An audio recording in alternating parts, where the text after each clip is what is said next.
o espectro eletromagnético, que é por onde passam as ondas de rádio e TV, né, ele é um recurso natural, né, e ele é um recurso finito, né.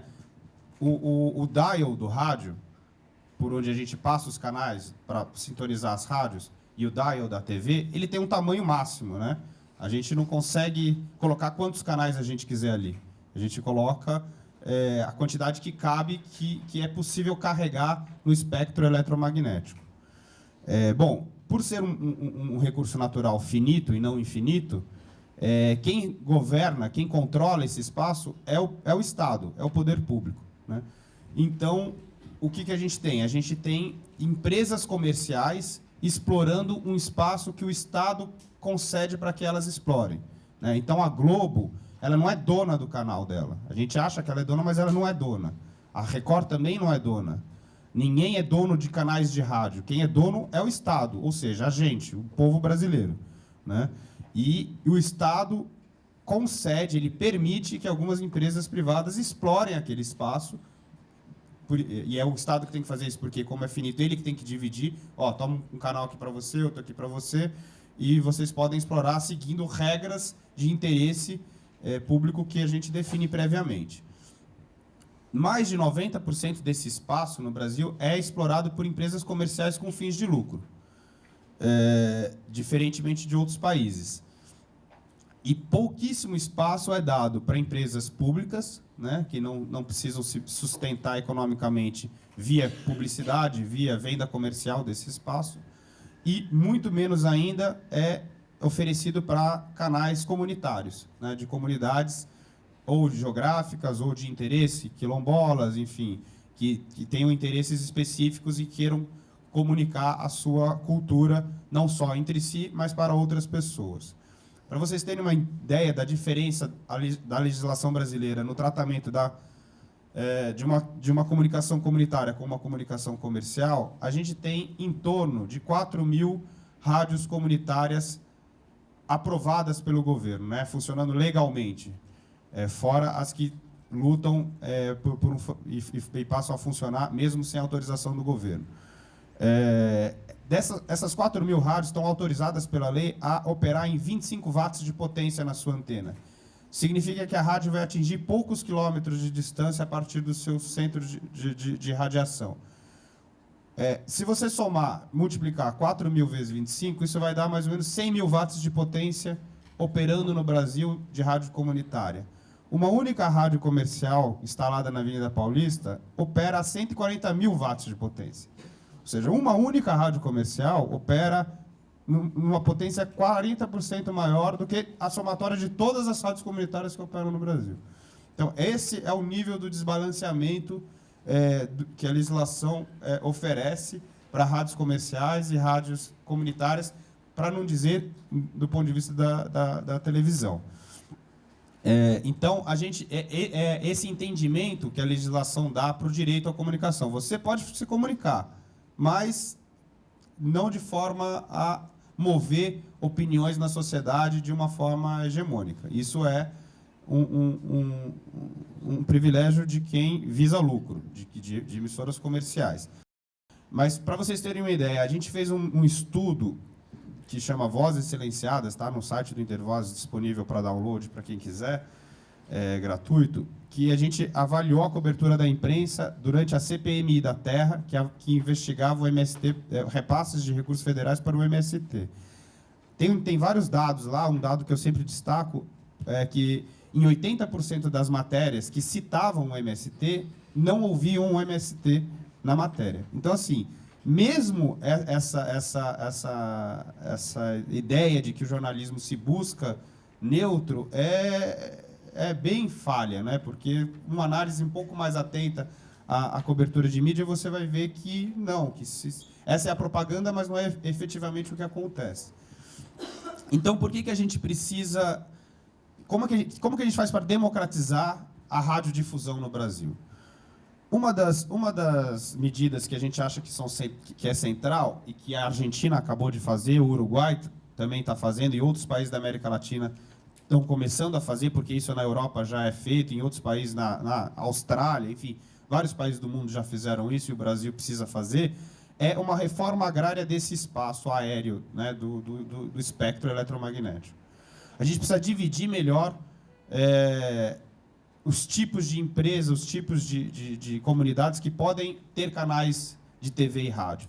A gente não vai dizer, não queremos e não podemos e não devemos dizer para a Globo, ou para a Record, ou para qualquer emissora, o que elas têm que dizer. Entendendo que toda comunicação é uma forma de persuasão, elas que digam o que elas quiserem. Mas a gente tem que dar espaço para diversidade e pluralidade de ideias no espectro e em circulação pelo país. Então, a gente precisa ter mais emissoras públicas com outros tipos de interesse e mais emissoras comunitárias que têm também outros tipos de interesse diferentes das emissoras públicas e das emissoras comerciais. Na Austrália, você tem um canal de TV todo feito em língua aborígene e transmitido em língua aborígene. A gente tem quantos canais de TV ou de rádio feitos em Tupi-Guarani, que é uma língua originária do Brasil e que é um patrimônio imaterial da humanidade que precisa ser preservado e precisa ser divulgado. Zero, né? Então, assim, esse tipo de tratamento precisa ser feito. Então, o que a Argentina fez? Ela dividiu esse espaço em 3. Ela falou, olha, tem 3 tipos de comunicação que são importantes, não é só a comunicação comercial, porque a gente está entendendo comunicação como um direito e não como um simples negócio. Então, a gente vai deixar 1/3 desse espaço para as emissoras de TV e rádio ocuparem, 1/3 vai ficar para as públicas e 1/3 vai ficar para as comunitárias. Fizeram uma reforma agrária do ar, né, da forma do veículo, né, de transmissão das TVs e rádios abertas. E com isso, estão começando a redistribuir os canais de TV e de rádio. E, em dezembro passado, o primeiro canal em língua mapuche de rádio dos indígenas mapuche na Argentina passou a operar no sul da Argentina. Vocês podem se perguntar, mas então a internet resolve esse problema. E a internet faz de todos nós um produtor audiovisual e um difusor. Eu posso gravar o que eu quiser, colocar no ar e espalhar para quem eu quiser. De fato, ela muda a forma que vinha sendo feita até hoje do ponto de vista da produção. Ela abre janelas de produção e de difusão para muito mais gente do que para pequenos grupos, pequenas famílias que controlam a distribuição da informação de massas no Brasil.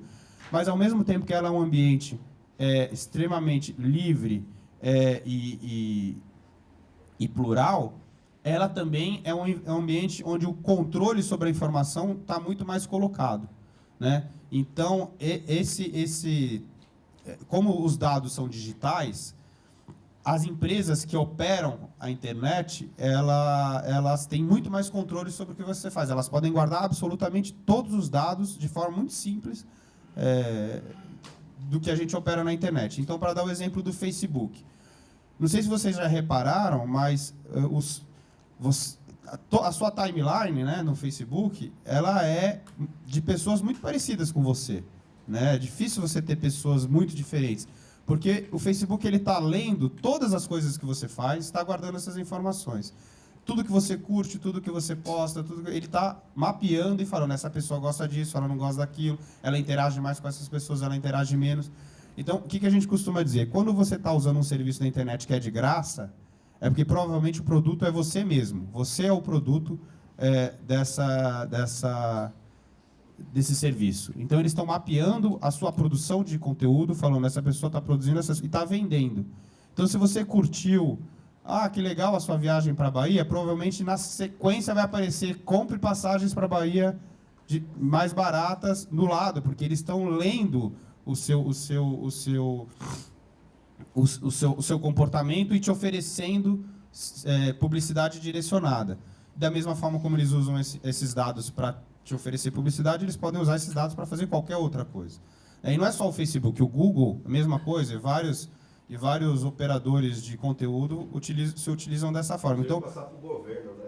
Podem, agora tem escândalos recentes de que o governo americano está, de fato, mapeando vários cidadãos no mundo. E é isso, quando você faz compartilhar com os seus amigos, você compartilhar com os seus amigos, não com os seus amigos e com a CIA, né? Você não está escolhendo isso. Então, existe um problema aí ainda na regulação de como que a internet pode ser de fato livre e democrática, né? Ela é Ela abre essa possibilidade, mas não necessariamente ela vai se realizar dessa forma.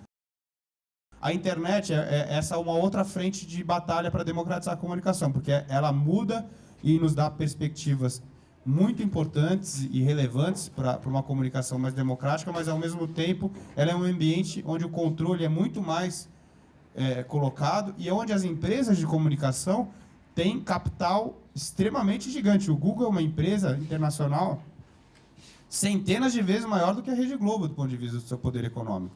Então, dependendo de como que ele ele e tantas outras, a Microsoft, enfim, tantas empresas que operam diretamente no mercado digital. Então, a gente não pode ignorar esse poder econômico, que tem interesses também e que vai tentar levar a internet para um lado que esses interesses sejam preservados e que não necessariamente é o mesmo lado dos nossos interesses, do interesse público, do interesse dos cidadãos. A gente quer ter privacidade na internet, a gente não quer que os nossos dados sejam utilizados de qualquer forma, a gente quer que a rede seja neutra, que ninguém possa operar a rede segundo interesses comerciais, mas que possa deixar ela livre para que qualquer um possa operar, né?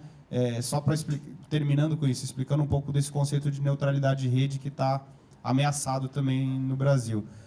Você usa a Telefônica, ela te oferece um serviço de internet e telefonia fixa, por exemplo. Só que você não gosta de usar o telefone fixo porque ele é caro, você prefere usar o Skype, que é um serviço de voz que vai via internet e não via telefone. Só que a Telefônica não quer que ela quer que você gaste o dinheiro com o telefone fixo. Então, o que ela pode fazer? Ela pode degradar, ela pode prejudicar o serviço do Skype naquele hub de internet, para que você fale, tá muito ruim a ligação, eu vou desligar, eu vou te ligo daqui a pouco. É um exemplo que pode acontecer, e tem outros tantos. O Google pode fazer um acordo com a Telefônica e falar, eu quero que o YouTube funcione bem, outros sites de vídeo, mais ou menos. Enfim, e você acha que a internet está ruim por qualquer motivo, mas, na verdade, existe um acordo comercial ali que não faz determinados sites funcionarem bem e outros podem funcionar melhor. Então, se a rede não for operada de forma neutra, pelas empresas que operam, a gente também fica sem nenhuma condição os blogs, os nossos sites, as informações que a gente quer divulgar podem ser prejudicadas no seu tráfego por determinadas empresas e outras podem ser beneficiadas. Então, tem muita coisa em jogo na internet para a gente achar que ela resolve o problema da democratização só porque ela muda a forma de se comunicar. Ela, de fato, muda, isso é um dado muito importante, mas não resolve a questão, a gente precisa estar atento nessas duas frentes para conseguir garantir a comunicação como um direito. Minha avaliação do que está acontecendo agora é que, assim, eu acho que a gente não fez a conta, ninguém fez essa conta ainda, do que foram 10 anos de um projeto que despolitizou a sociedade de uma forma geral, né? A gente tem 10 anos de um projeto que faz conferências, que coloca o movimento social para dialogar com o governo, mas que fala, a nossa batalha não é nas ruas, porque esse governo vai dialogar. Muito bem, estamos dialogando há 10 anos. O MPL mostrou que uma luta concreta nas ruas move montanhas, né? Então, faz 10 anos que o movimento social já sabe disso, mas se desacostumou a fazer. E aí vem uma massa de gente despolitizada para a rua que está indo pela primeira vez na rua. Não tem ideia. A discussão é tão assim, como que é uma vitória da esquerda se o movimento é apartidário? As pessoas não conseguiam nem distinguir esquerda de partido, assim, a um nível de debate político muito pueril, né? E a gente não fez essa conta, e essa conta está caindo agora. E a gente vai ter que lidar com ela daqui para frente. O que tem de mais concreto? O movimento de comunicação se organizou em torno de uma campanha que chama Para Expressar a Liberdade. Se vocês forem no site paraexpressaraliberdade.org.br, vocês vão ver a campanha que está propondo, que a gente fez um projeto de lei de iniciativa popular, onde a gente revisa uma série de questões que a Constituição coloca. A gente regulamenta a Constituição nos seus capítulos da comunicação. A Constituição, ela fala o que ela quer. Ela fala, não pode ter monopólio, mas ela não fala como que esse monopólio não se estabelece. Precisa de uma lei abaixo da Constituição dizendo, tá bom, a Constituição diz que não pode ter monopólio, então, para não ter monopólio, a gente vai fazer isso, isso e isso. A gente fez esse projeto de lei, a gente precisa colher mais de 1 milhão de assinaturas para levá-lo para o Congresso Nacional, e ali tem uma série de artigos, desde proibindo o arrendamento religioso nos jornais. Isso já é proibido hoje, mas a gente vai deixar isso escrito. Então, existem várias ilegalidades cometidas nas concessões públicas hoje, na nossa interpretação. Esse projeto de lei ele vai estabelecer direito de resposta, que também está desregulamentado na legislação de hoje, vai dividir o espectro desse jeito que eu falei, 1/3 para o sistema público, vai dizer como o sistema público tem que se financiar, vai estabelecer o direito de antena, que existe, por exemplo, em Portugal, que é o mesmo horário eleitoral que existe gratuitamente para os partidos políticos, vai colocar para os movimentos sociais. Em Portugal, os sindicatos, os movimentos sociais, eles têm direito de cadeia nacional gratuita, uma vez por ano, para poder colocar as suas questões. Então, a gente estabelece uma série de medidas de democratização das comunicações com referência sempre em legislações internacionais existentes, para a gente também não ficar inventando a roda e não ser acusado de estar querendo, enfim, voltar ao comunismo soviético, de forma nenhuma, e nem de estar censurando ninguém. O projeto de lei ele vai justamente nesse sentido, de ampliar a pluralidade e a diversidade de ideias circulando. Mas no site que eu coloquei agora, vocês conseguem baixar os formulários, baixar o projeto. Ainda é um projeto que tem que coletar assinaturas fisicamente, não dá para coletar pela internet, porque justamente a gente quer que os militantes, enfim, as organizações, levem esse debate para as ruas mais do que fazer uma ação de internet que se encerra em um mês, né? A gente precisa que a população se aproprie desse debate para que, quando ele ganhar força e os veículos vierem para defender os seus interesses e aí acusar o projeto de ser antidemocrático, as pessoas tenham clareza de que, na verdade, se trata de um aprofundamento do processo democrático e não do contrário.